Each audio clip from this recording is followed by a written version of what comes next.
Welcome back to part 2 of our The Garden of Eden. What secrets lie in God's perfect world creation? In the stillness of Eden, time passed, though no one counted days. Adam and Eve lived not by clocks or calendars, but by the rhythm of the garden, the rising sun, the songs of morning birds, the warm light filtering through tall trees, the hush of dusk as stars blinked to life. They tended the garden together. Adam dug into the soft earth with his bare hands, planting seeds and gently pressing them into the ground. Eve, with delicate fingers and keen eyes, noticed which vines curled best, which fruits glowed ripe with color. She loved the vines with purple blossoms, and often wove them through the branches above their resting place. Their laughter echoed through the trees, clear and unburdened. "Do you think the lions know how funny they look when they run?" Eve giggled once as they watched two cubs tumble across a field of tall grass. "I think they know they're kings," Adam replied, smiling as one cub leapt onto the other's back. "And we?" Eve asked, glancing at Adam, her eyes reflecting sunlight and trust. Adam looked around at the garden, the shimmering waterfalls, the doves overhead, the rivers singing through the trees. "We get to care for all of it," he said, "because the King of all made us in his image." That night they lay beneath the stars. The sky stretched like a blanket of fire and diamonds. The trees whispered lullabies, and the voice of God returned, gentle but mighty, filling the air with warmth. Adam, Eve, they sat upright, smiles spreading. "Yes, Lord," Adam answered. Eve's hands folded over her chest in reverence. "Do you see the world I have given you? Every river, every creature, every breeze?" "Yes," Eve whispered. "It is more beautiful every day." "And do you trust me, the one who shaped you, who breathed life into your bones?" "We do," Adam said. "Then remember," God's voice echoed like thunder wrapped in velvet, "the tree of the knowledge of good and evil is not for you. You must not eat of it." Adam lowered his eyes. "We understand." "It is not a punishment," God said, his voice now softer. "It is protection. You were made for life. That tree, if eaten, will awaken something you do not want.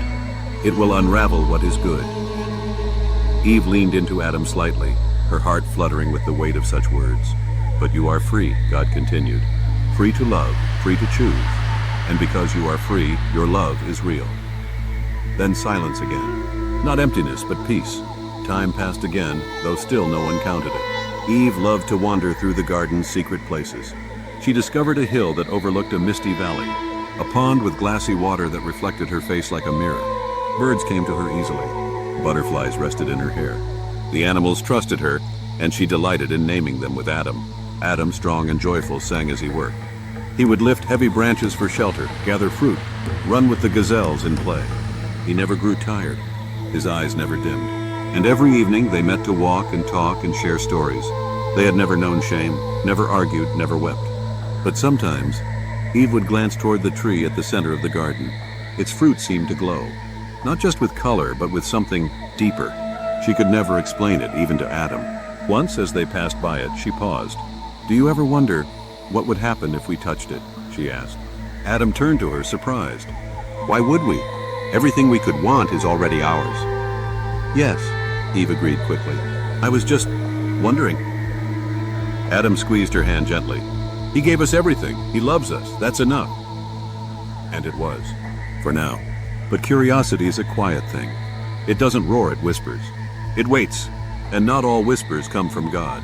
Unseen by Adam or Eve, a serpent coiled in the branches of that very tree. It watched. It waited, not slithering but thinking, not striking yet. Its eyes were like polished stones, reflecting knowledge older than Eden. And so the garden, while still perfect, had begun to tremble at its edges with the hint of something else, something not part of the original song. Still, every morning, the sun poured golden light through the treetops. The air was sweet with jasmine and ripe figs. The soil was soft, the rivers clear, and Adam and Eve, still innocent, still free, danced through their paradise. But now there was something else in the garden besides beauty: choice. God had not placed the tree of knowledge to tempt them, but to anchor their freedom. Without a choice, there is no love.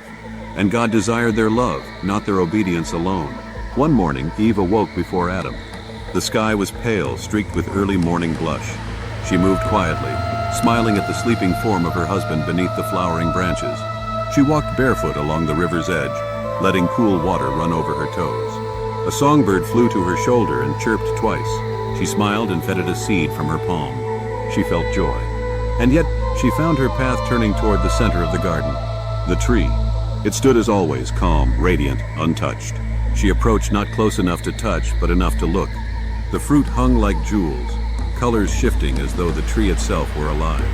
She tilted her head. Then there was a voice. Not like God's. Not strong and loving. Not like Adam's, warm and playful. This one was smooth. Gentle, too smooth. "You're awake early, Eve." She turned. The serpent lay draped across a branch, almost still, but its eyes gleamed. "I walk in the garden often," she said cautiously. "How do you know my name?" The serpent smiled, or seemed to. "Everyone in Eden knows you. The woman made from Adam. The crown of creation. Do you not wonder why God keeps secrets from you?" Her brow furrowed. "God has kept nothing from us."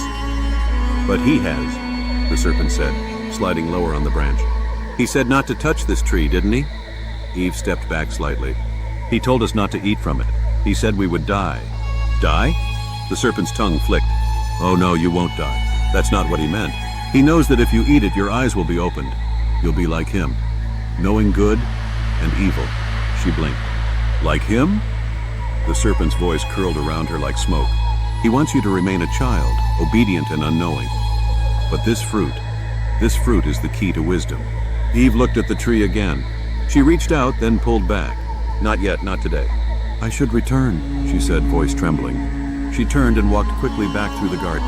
But the serpent's words remained. "Like him, knowing good and evil." Later that day, Adam noticed her silence. "Are you well?" he asked. "Yes," she replied, "just thinking." "About what?" She hesitated, then shook her head. "Nothing bad." And truly it wasn't bad. Not yet. That night, God's voice came again. "Eve, Adam, my children." They stood, hands joined. "What weighs upon your heart, my daughter?" God asked. Eve blinked, surprised. "I don't know," she said honestly. "Sometimes I wonder why the tree is there, why it calls to me. Is something wrong with me for wondering?" God's voice was gentle. "No, my child. You are free to wonder. I gave you curiosity so that you might seek me, not turn from me. I do not fear your questions." Adam stepped forward. "Will you ever let us eat from it one day?" "No," God said firmly. "Not because I fear you gaining knowledge, but because I know what it will cost. There is a path where innocence walks in joy, and there is a path where knowledge brings sorrow. Trust me. Choose joy." The air hushed again, and so they continued in paradise. But now both Adam and Eve knew the tree not just with their eyes, but with their minds. It lived in the corner of their thoughts, just one choice away. That night, Eve dreamt of light, blinding, endless, beautiful light. In it, she saw a mountain stretching up to the stars, and a voice called from the summit. The voice sounded like God, but different. It was soft and sharp at the same time, full of promises she didn't understand. She reached out in the dream, then suddenly the mountain cracked beneath her feet, and the light turned to flame. She gasped and awoke, heart racing. The trees rustled softly around her. Adam was asleep, his arm curled protectively over her side. She turned her face into his shoulder, trying to shake the dream, but it clung to her like dew on leaves. The next day, the garden glowed gold and green under the rising sun. Birds sang. Tigers stretched lazily beneath the trees. The river sparkled like liquid crystal. But inside Eve, a quiet unrest stirred. She walked again to the edge of the garden's center. This time, Adam followed. "You've been coming here often," he said gently. Eve turned, startled, but then relaxed. "I don't mean to. My feet just bring me here." He nodded and looked up at the tree of knowledge. "It is beautiful," he admitted, "but we already know what we need." "I wonder," she said softly, "is it possible to know more and still be good?" Adam took her hand. "God said not to eat. That's enough for me."